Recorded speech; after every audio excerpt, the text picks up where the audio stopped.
سبيل الدموع سبيل مريح تنهدى يا صاحي كي تستريح والسلام على أشرف المرسلين سيدنا ومولانا محمد صلى الله عليه وسلم وعلى آله وصحبه أجمعين. اللهم افتح علينا بفتوح العارفين حكمتك وانصر علينا خزائن رحمتك برحمتك يا أرحم الراحمين. اللهم نور قلوبنا بنور هدايتك كما نورت الأرض بنور شمسك أبدا أبدا. اللهم انفعنا بما علمتنا وعلمنا ما ينفعنا وزدنا علما برحمتك يا أرحم الراحمين. قالوا سبحانك لا علم لنا إلا ما علمتنا إنك أنت العليم الحكيم. رب اشرح لي صدري ويسر لي أمري واحلل عقدة من لساني يفقهوا قولي. ربنا إنك جامع الناس ليوم لا ريب فيه إن الله لا يخلف الميعاد. ربنا افتح بيننا وبين قومنا بالحق وأنت خير الفاتحين والحمد لله رب العالمين.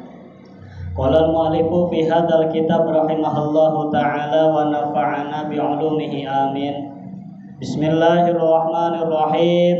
والمقالة التاسعة عن عبد الله بن عمر بن عاص رضي الله عنهما خمس من كنا فيه السعادة في الدنيا والآخرة. أولها أن يذكر لا إله إلا الله محمد رسول الله وقتا بعد وقت. وإذا ابتلي ببلية قال إنا لله وإنا إليه راجعون ولا حول ولا قوة إلا بالله العلي العظيم. Wa idza utiya ni'mata qala alhamdulillahi rabbil alamin syukran lin ni'mati. Wa idza batuda fi syai'in qala bismillahirrahmanirrahim. Para jamaah kaum muslimin rahimakumullah, pertama dan yang paling utama marilah kita sama-sama panjatkan puja kali puji kehadirat Allah Rabbul Izzati, zat yang telah melimpahkan rahmah dan berbagai aneka ragam nikmatnya kepada kita semua, terutama nikmat iman wal Islam serta nikmat sehat panjang umur. Sehingga alhamdulillah dengan nikmat tersebut kita dapat menjalankan ibadah sholat maghrib berjamaah serta dilanjutkan dengan kewajiban kita yang lain, yaitu thalibul ilmi. Mudah-mudahan tidaklah kita keluar dari tempat ini melainkan Allah hapuskan dosa-dosa kita. Amin ya rabbal alamin. Salawat ma'asalam yang makrunan bita'dim semoga senantiasa Allah curah limpahkan kepada baginda Rasulullah Muhammad sallallahu alaihi wasallam, kepada keluarganya, kepada sahabatnya, termasuk kita semua sebagai umatnya yang senantiasa istiqomah berusaha dan berupaya menjalankan atas segala syariat-syariatnya. Para bapak hadirin kaum muslimin rahimakumullah, setiap manusia yang hidup di alam dunia, baik itu yang muslim maupun yang luar daripada muslim, itu pasti ditanyanya pengen hidup bahagia di dunia dan di akhirat. Baik itu yang kalangan yang miskin maupun yang kaya, pejabat maupun rakyat, kiai, ustadz maupun orang biasa, kalau ditanya bapak pengen apa? Pengen selamat di dunia dan di akhirat. Nah, ternyata kunci kebahagiaan dunia dan akhirat Allah sudah jelaskan di dalam Al-Quran, yang mana wa minhum may yaqulu rabbana atina fid dunya hasanah wa fil akhirati hasanah wa qina adzabannar. Nah, itu ulama yang mencetak doa itu bukan ulama kecil, ulama gede, Pak. Bahkan dinamakan juga doa itu adalah doa sapu jagat. Masya Allah. Rabbana atina fid dunya hasanah. Ditafsirkan oleh para ulama, hasanah di situ, hasanah di dunia, sihat. Di antaranya senangnya di alam dunia itu, keselamatan di alam dunianya itu, di antaranya sihat, yaitu dikasih sehat. Nah itu salah satunya nikmat yang paling besar di alam dunia, salah satunya yaitu sehat. Bisa dibayangkan Pak, kalau Bapak nggak sehat aja mungkin hari ini, malam ini nggak hadir di sini. Buku yang sehat aja kadang-kadang pura-pura sakit. Siang mah dia narik nih kerja, waktu penting tulang sampai sore. Habis sebelum maghrib diajak sama Pak Anan, ngaji yuk, ada Ustadz Ahmad tuh. Jadi cangkeng ketawa. Gitu ya. Pusing malah gua nih ngedadak. Padahal mau nonton bola kepira. Mau nonton Indonesia. Buat alasan tuh. Makanya sebelum datang ke tempat taklim, ini utusan iblis yang namanya setan luar biasa Pak. Antara hawa nafsu dan keimanan berperang di diri kita nih. Ini kita nih yang hadir di tempat ini semuanya menang melawan hawa nafsu. Insya Allah tergolong orang-orang selamat. Yang menang melawan hawa nafsu, yang mengutamakan iman, menyingkirkan hawa nafsu. Gitu ya, sebelum datang ke sini kan itu hawa nafsu berperang. Lu mau mana? Mau ke tempat taklim Ustaz Ahmad. Lu mendingan di sini aja lah. Itu mau Ustaz Ahmad Pak, ini haram, itu haram, ini nggak boleh. Dia mah galak katanya gitu, kecil-kecil juga galak. Gue sebelum mendingan pulang aja jadi gitu Pak. Tapi iman menjawab gitu ya.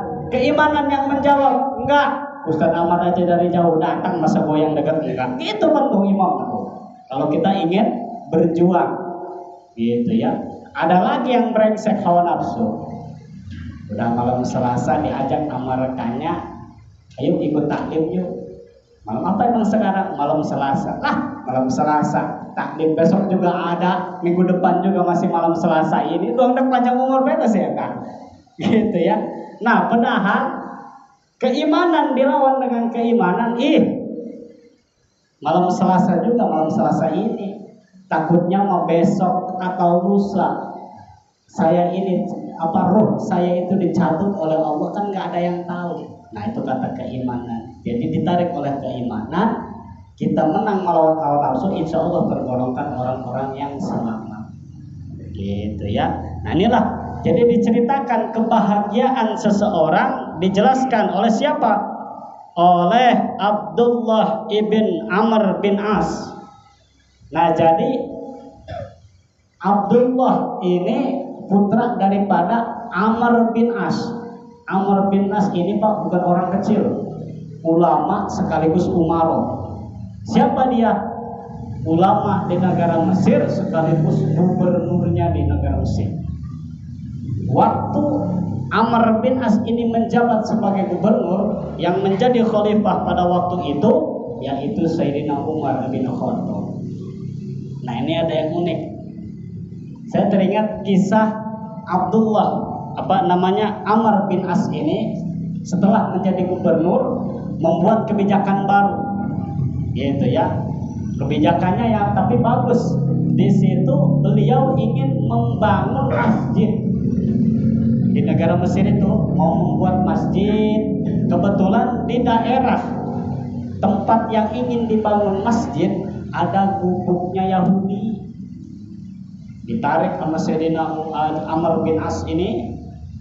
Setelah ditarik tanahnya sekian, mau dibikin masjid itu sekian, akhirnya ini gubuk Yahudi itu kena gusuran kalau kata kita mah.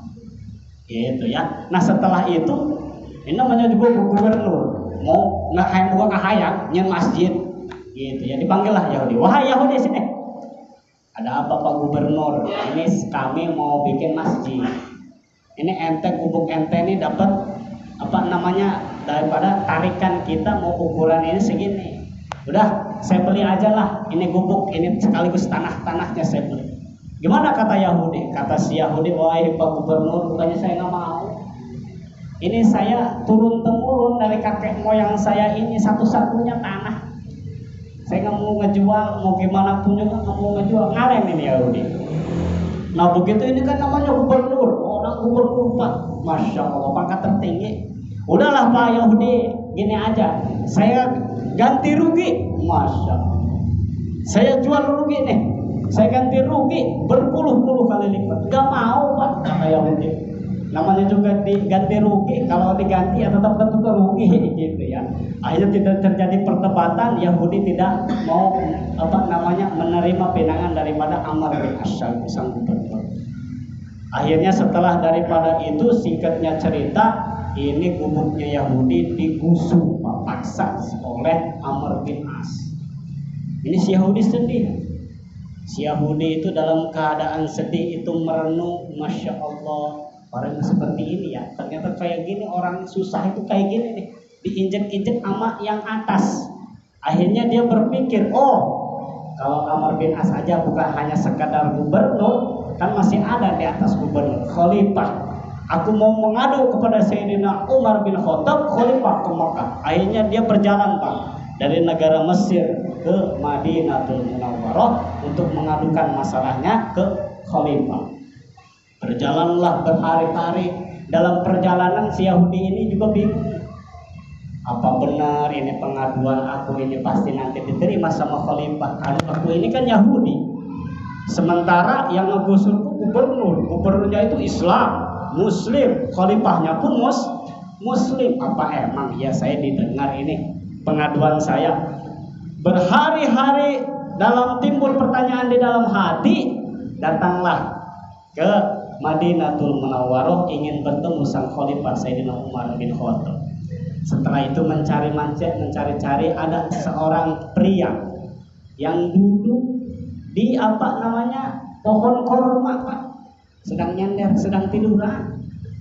Ditanya oleh Yahudi, selamat siang. Siang. Saya mencari khalifah Sayyidina Umar ibn Khattab. Di mana istananya?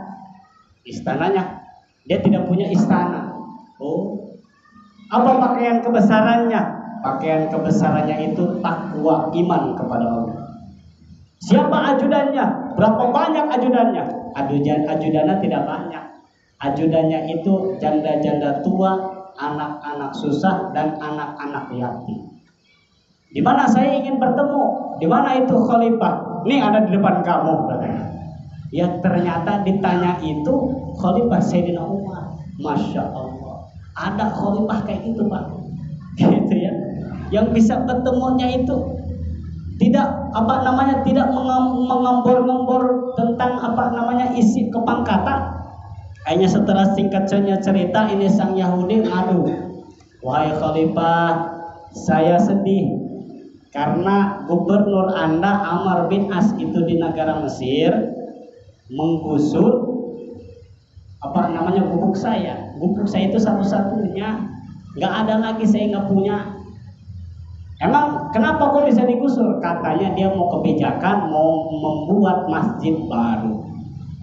Terus yang punya kamu digusur Pak. Secara terpaksa, dipaksa Pak. Wahai Yahudi, itu ada sampah.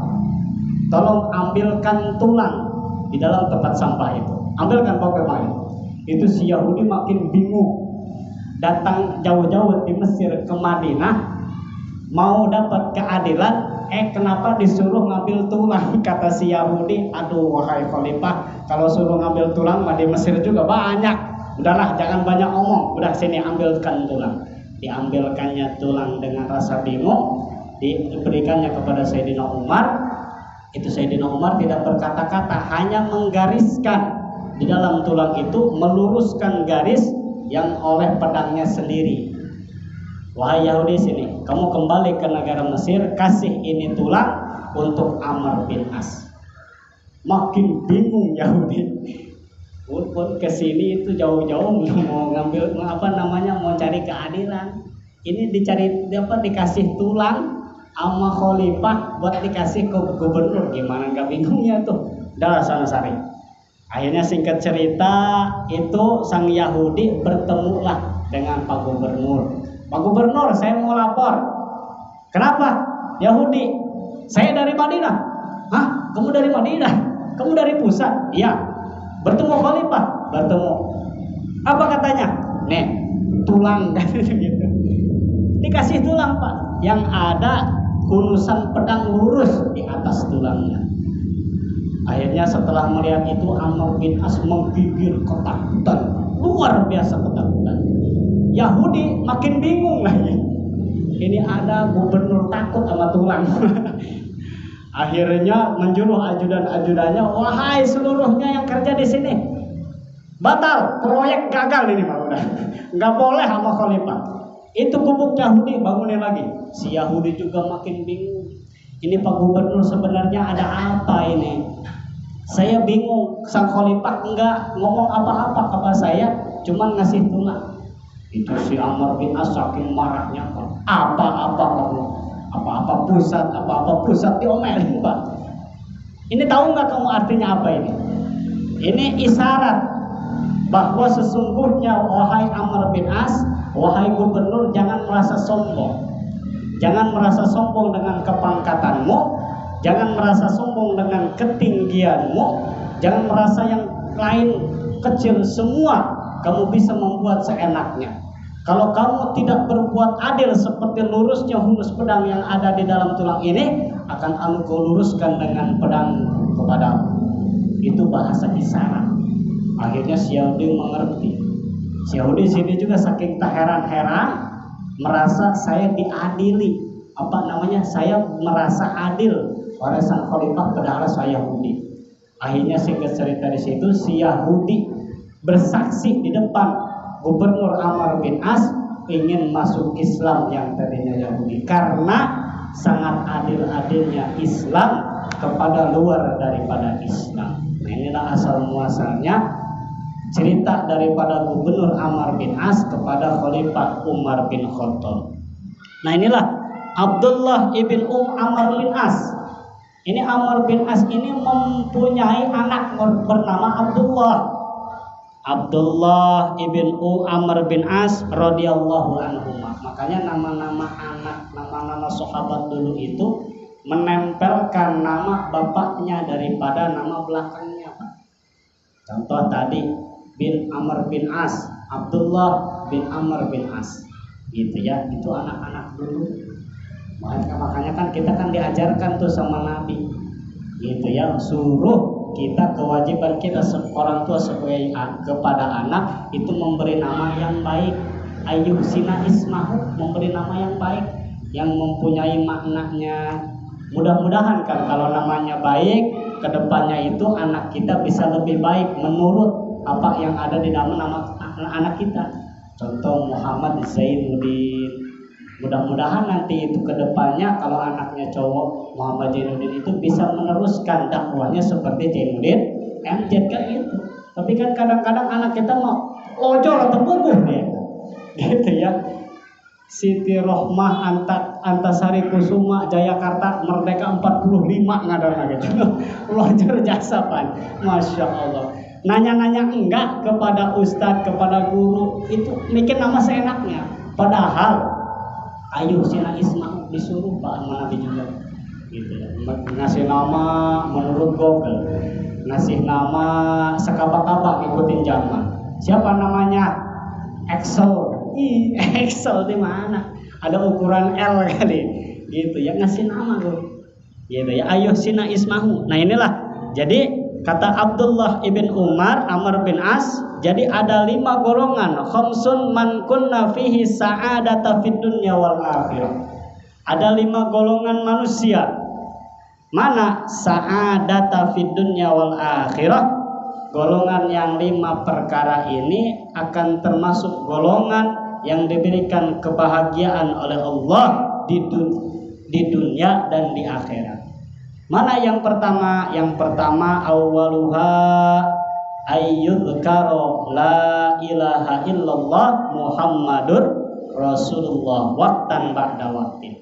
Golongan yang pertama yang diberikan kenikmatan kebahagiaan oleh Allah di dunia dan di akhirat, yaitu orang yang rajin membaca la ilaha illallah Muhammadur Rasulullah. gitu ya. Itu bakal diberi kebahagiaan oleh Allah di dunia wal akhirah. Makanya disuruh sama Nabi.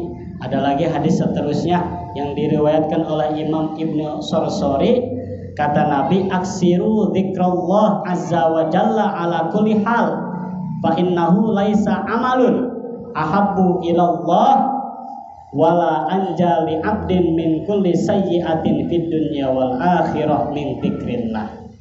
Jadi kata Nabi, perbanyaklah olehmu zikir kepada Allah ala kulli hal, di setiap tingkah, di setiap tingkah. Makanya ditafsirkan, dipelajari oleh ulama-ulama fuqaha, selama tempat kita badan kita, lingkungan kita jauh daripada pemakruhan, jauh daripada barang yang haram, itu sunnah kita memperbanyak zikir kepada Allah. Tapi kalau lingkungan kita umpamanya, mohon maaf, pekerjaan kita ngangkut sampah, nah itu kalau mau di sebelumnya aja gitu, la ilaha illallah, bismillahirrahmanirrahim, la ilaha illallah Muhammadur Rasulullah, gitu ya. Jangan lagi bawa sampah, la ilaha illallah, nggak, jangan, itu makruh, gitu ya. Kalau ada barang-barang yang sekira-kiranya tidak layak. Tapi kalau luar daripada itu, zikir, perbanyak zikir kepada Allah. Sebab tadi ala kulli hal fa innahu laisa amalun, maka sesungguhnya zikir kepada Allah itu tidak lain dan tidak bukan adalah amalan-amalan yang dicintai oleh Allah, dicintai oleh Rasulnya. Jadi perkara yang dicintai oleh Allah dan Rasulnya, yaitu hamba yang gemar, yang selalu berzikir, lisannya berzikir kepada Allah Subhanahu wa taala. Habis sholat, sekurang-kurangnya baca la ilaha illallah, la ilaha illallah, gitu ya. Di usia kita mau udahlah, jangan memperbanyak selfie, jangan memperbanyak nulis status, jangan banyak-banyakin tiktokan ke sekolah panas, udah kalau bahkan ngopenan HP guys. Udah zikir aja lah, la ilaha illallah. Kalau misalkan kita mau baca Quran udah nggak kelihatan, harus dibantu sama kacamata. Kadang-kadang pakai kacamata juga kalau lama-lama pusing Pak Ustadz. Ya udah itu aja, la ilaha illallah. Nggak usah diijajah itu. Udah turun dari Allah langsung kepada Rasulnya. Kalau pada Rasul diturunkan kepada kita semua untuk diamalkan. Gitu ya. La ilaha illallah Muhammadur Rasulullah ahabbu ilallah wala anja, dan tidak ada yang bisa lebih menyelamatkan seorang hambanya min kulli sayyi'atin, dari berbagai kejelekan, dari berbagai kesusahan daripada hidup di dunia, terkecuali zikir kepada Allah. Gitu ya. Makanya kan orang-orang ulama terdahulu itu kalau mengijazahkan kepada santrinya itu enggak panjang-panjang. Hanya kalau kamu ingin selamat, ingin pintar, ini dijajahkan la ilaha illallah Muhammadur Rasulullah, gitu ya. Tapi awas, kadang-kadang santri sekarang mau minta ijazah ke sini, ijazah ke sini, ijazah ke sini, tuntungan kabeh teu dipake mana, gitu ya. Akhirnya minta ijazah ke guru yang satu dikasih hiji bahar nggak diamalin, ijazah ke yang satu lagi dikasih la ilaha illallah Muhammadur Rasulullah, merasa gede, cuma la ilaha illallah, masa sih? Ragu, awas tuh. Perkara yang ragu itu tuh yang bisa membuat doa kita nggak diijabah sama Allah. Gara-gara apa? Hati kita ragu. Gitu.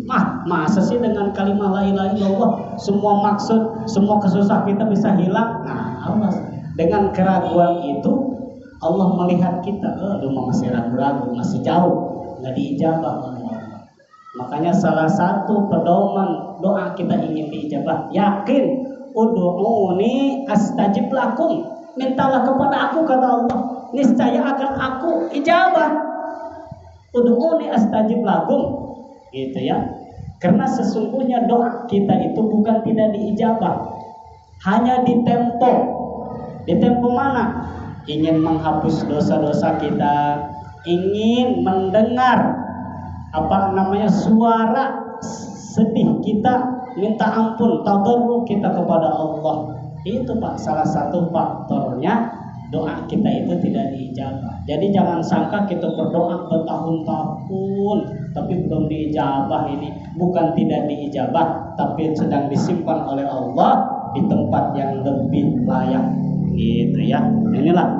Jadi yang seterusnya, yang nomor kedua yaitu wa idzab tuliya bibaliyatin.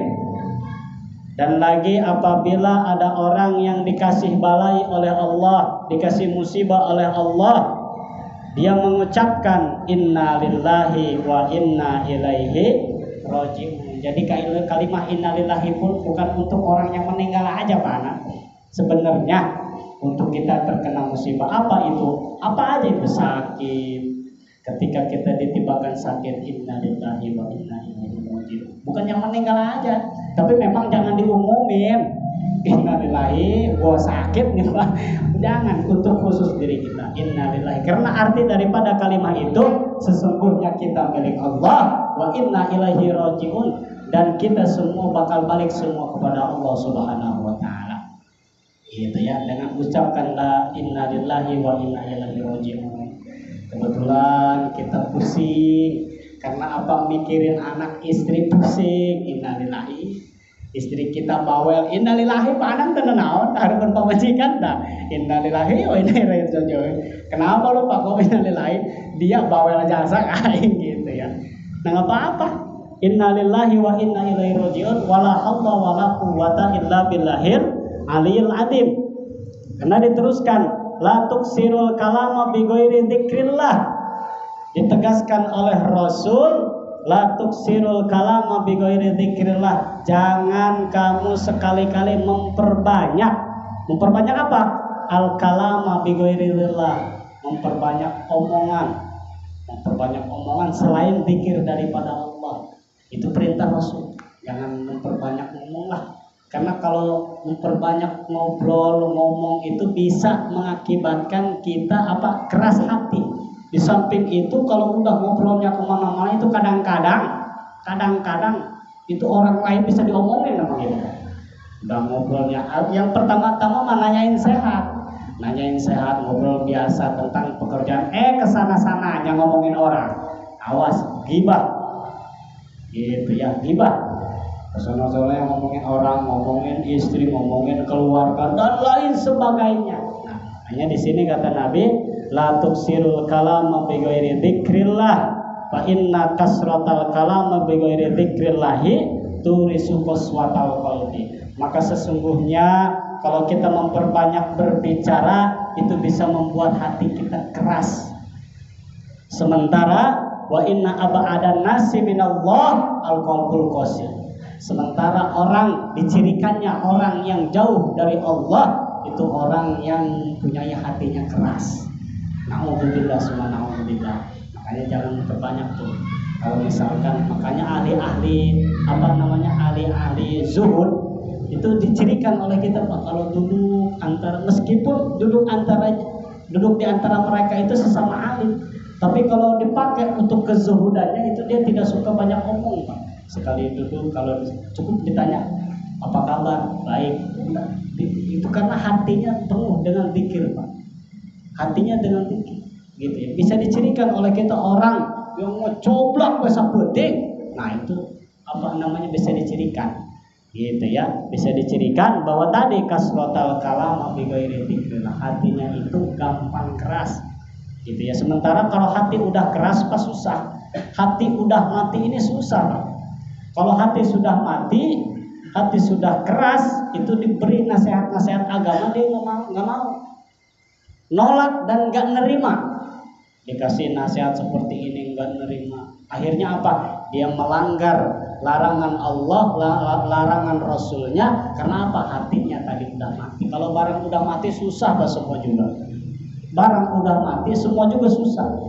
Kita ngaji ini, mati lampu datang-datang. Lampu gelap, speaker nggak nyala, susah kan kita ya.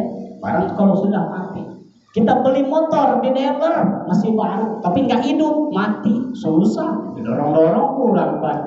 Ngapain motor baru, gitu ya. Ada lagi kita, gitu ya, mohon maaf, Kita gagah ya, ada seorang lelaki gagah jangkung gede barang apa ya ini gitu ya. Tuh manfaatan ya depannya gitu ya. Nggak ada manfaatnya. Ada orang gagah umpamanya tinggi putih luar biasa tapi barangnya nggak hidup, nggak ada artinya.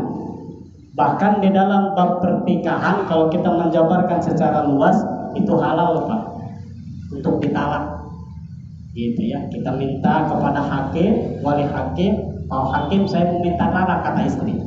Kenapa emang? Saya bukan menceritakan aib rumah tangga, karena ini suami saya barangnya itu mulapes bagai terong dileop gitu lah, tidak hidup. Oh gitu. Nah itu hakim boleh. Kalau misalkan umpamanya nih Pak, lagi membicarakan hukum, umpamanya ada seorang istri meminta talak kepada si hakim karena berbicara kata si istrinya ini, saya mau minta talak nih sama suami saya. Kenapa emang suami Anda? Suami saya ini nggak pernah sholat misalkan. Itu haram, nggak boleh Pak minta talak. Sebab bukan koridor untuk jalur pertalakan. Tapi kalau tadi umpamanya ini sedang berbicarakan hukum, itu boleh. Gitu ya. Sama dengan perempuan umpamanya gitu ya. Kita udah menikahi perempuan kita, ternyata di dalam, mohon maaf, kepunyaan istri kita yang udah nikah itu di dalam vaginanya itu ada terhalang oleh tulang, oleh apa dan lain sebagainya, jadi tidak bisa. Nah itu kita boleh mentalak. Luar daripada itu haram. Mentalak kita tidak ada sebab itu haram hukumnya dan dibenci oleh Allah, dibenci oleh Rasulnya. Gitu ya. Inilah kembali. Jadi di sini tadi la tuksirul kalama bi ghairi dzikrillah. Jangan memperbanyak berbicara selain daripada zikir kepada Allah Subhanahu wa taala. Wa idza utiya nikmata, apabila kita diberi nikmat oleh Allah Subhanahu wa taala, ucapkanlah qala alhamdulillahirabbil alamin. Syukran li nikmatin. Kenapa? Karena syukur atas diberikannya nikmat oleh Allah Subhanahu wa taala. Ternyata kenikmatan yang paling besar itu hanya syukur Pak kepada Allah. Gitu ya, syukur dan juga laksanakan perintah Allah. Nah inilah, karena telah diberi isyarat di dalam Al-Qur'an dijelaskan oleh Allah orang-orang yang pandai bersyukur dan melakukan amalan-amalan yang soleh itu wabasyiril ladzina amanu. Disuruh oleh Allah, wahai Muhammad tolong ceritakan nih kepada orang-orang yang gemar berzikir, yang ketika diberi nikmat oleh Allah dia mengucapkan alhamdulillah, bahkan merasa bersyukur atas diberi nikmat oleh Allah. Beritahu olehmu Muhammad, basyiril ladzina, untuk siapa? Alladzina amanu, untuk orang-orang yang beriman. Siapa lagi? Wa amilus sholihat, dan menjalankan amalan-amalan soleh. Apapun itu amalan soleh. Ayat taati, tegasnya taat kepada Allah, taat kepada Rasulullah, itu akan diberi kebungahan oleh Allah Subhanahu wa taala. Annalahum jannat, akan diberikan kenikmatan jannat, dimasukkannya nanti ke dalam surganya Allah Subhanahu wa taala. Gitu ya. Di dalam surga. Tolong berikan kabar gembira ini kepada orang-orang yang melaksanakan amal soleh. Mana itu amal soleh? Orang yang rajin sholat 5 waktu, orang yang rajin ngajinya, orang yang rajin berzikir kepada Allah, amalan soleh. Ceritakan kepada mereka, annalahum jannat, nanti setelah mereka mati di alam dunia akan aku masukkan ke dalam surga. Itu ya. Inilah sebagai kiasan bahwa basyiril masyain, bahwa baginda Rasul pun sebelum ayat ini turun, Rasul itu melihat ada orang yang rajin berjamaahnya, rajin berjamaah, dilihat, diperhatikan oleh Rasul. Kan dulu mau belum ada lampu kayak sekarang, ada juga damar, itu harus ada minyak. Nah menuju ke tempat masjid ini orang sangat semangat, baik itu waktu suruh, baik itu waktu subuh, waktu isya, waktu terang pun dia rajin berjamaah ke masjid. Akhirnya kata Nabi keluar daripada lisan yang mulia baginda Nabi, basyiril masain ilal masajid fil dzulmi bin nurit tami. Orang-orang yang akan diberikan kebahagiaan, kebungahan oleh Allah Subhanahu wa taala nanti di alam mahsyar, orang-orang yang berjalan menuju masjid, menuju musola, menuju majlis, yang mana bertujuan di tengah-tengah perjalanan yaitu menemukan tempat yang gelap, niscaya nanti di alam mahsyar di hari kiamat akan diberikan terang benderang yang sangat sempurna, Pak. Itu kata Nabi. Nanti kan ini setelah di semua disamaratakan oleh Allah, datangnya kiamat, ini terjadilah kegelapan yang sangat luar biasa. Kok bisa gelap? Matahari sudah tidak ada. Ini semua bangunan udah rata, Pak. Ini bangunan nggak ada, payung nggak ada. Jangankan apa gedung apapun, pakaian kita udah nggak dikasih oleh Allah Subhanahu wa taala. Rata semua alam dunia, hamparan tersisa marmer, atasnya matahari, dan gelapnya sangat luar biasa. Nah, akan diberikan terang benderang, penerangan yang sangat sempurna oleh Allah untuk orang-orang yang menjalankan amal soleh, yang menuju ke tempat amal soleh itu pada waktu gelap, gitu ya. Umpamanya kita datang ke tempat majelis, sebelum ke tempat majelis di rumah kita itu menuju ke tempat majelis kebetulan gelap. Nah, kita itu terus berjalan di tempat gelap itu. Nah, tempat gelap itu akan menjadi saksi. Nanti di alam mahsyar akan menjadi terang yang sangat sempurna, melebihi terang menerangnya di alam dunia. Itu ya, basyiril masain fidulmi bin nuritami. Yang mana di dalam jannat ini, di dalam surga-surga ini, tajri min tahtihal anhar. Masya Allah, akan ada air yang mengalir, sungai yang mengalir. Yang mana di dalam surga itu akan ada sungai yang mengalir. Sungai itu kata ulama ditafsirkan air anharil khamri. Ada yang menyebutkan itu sungai itu bukan air biasa, tapi air yang terbuat daripada khamr, daripada arak.